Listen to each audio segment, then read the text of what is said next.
ബോളിവുഡ് നടൻ ഗോവിന്ദ ശിവസേനയിൽ ചേർന്നു. മുൻ കോൺഗ്രസ് ലോക്സഭാ MP കൂടിയായ നടൻ 14 വർഷത്തെ ഇടവേളയ്ക്ക് ശേഷമാണ് വീണ്ടും രാഷ്ട്രീയത്തിലേക്ക് തിരിച്ചുവരുന്നത്. അതേസമയം സീറ്റ് തർക്കം കാരണം NDA സഖ്യം സ്ഥാനാർത്ഥികളെ പ്രഖ്യാപിക്കുന്നത് നീട്ടിവെച്ചുവെങ്കിലും സഖ്യത്തിലെ ഷിൻഡെ ശിവസേന 8 സ്ഥാനാർത്ഥികളെ പ്രഖ്യാപിച്ചു. ബോളിവുഡ് നടൻ ഗോവിന്ദ ശിവസേനയിൽ ചേർന്നു. 14 വർഷത്തെ ഇടവേളയ്ക്ക് ശേഷമാണ് രാഷ്ട്രീയത്തിൽ തിരിച്ചെത്തിയത്. മഹാരാഷ്ട്ര മുഖ്യമന്ത്രി ഏക്നാഥ് ഷിൻഡെയുടെ സാന്നിധ്യത്തിലാണ് മുൻ കോൺഗ്രസ് ലോക്സഭാ MP കൂടിയായ ഗോവിന്ദ ശിവസേനയിൽ ചേർന്നത്. कुठल्याही विदाउट कंडिशन ते आज आपल्या सोबत आलेले आहेत आणि त्यांचा एक स्वभाव आहे. त्यांनी सांगितलं वनवास होता, आता राम राज्यामध्ये आलो वापस. तो राम मंदिर भी बन गया अयोध्या में.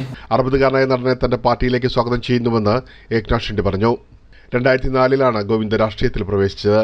കോൺഗ്രസ് സ്ഥാനാർത്ഥിയായി മത്സരിച്ചുകൊണ്ടായിരുന്നു തുടക്കം. मी 2004 ते 9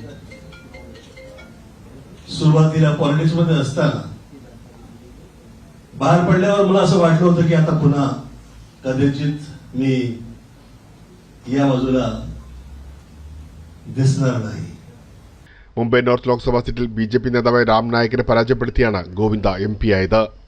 അതേസമയം സീറ്റ് തർക്കം കാരണം NDA സഖ്യം സ്ഥാനാർത്ഥികളെ പ്രഖ്യാപിക്കുന്നത് നീട്ടിവെച്ചെങ്കിലും സഖ്യത്തിലെ ഏക്നാഥ് ഷിൻഡെ പക്ഷ ശിവസേന 8 സ്ഥാനാർത്ഥികളെ പ്രഖ്യാപിച്ചു. തർക്കമുള്ള സീറ്റുകൾ ഒഴിവാക്കിയാണ് പ്രഖ്യാപനമുണ്ടായത്. തർക്കമുള്ള നാസിക്, കല്യാൺ തുടങ്ങിയ സീറ്റുകളിലേക്ക് സ്ഥാനാർത്ഥികളെ ഇനിയും പ്രഖ്യാപിച്ചിട്ടില്ല. പ്രേംലാൽ, കൈലി ന്യൂസ്, മുംബൈ.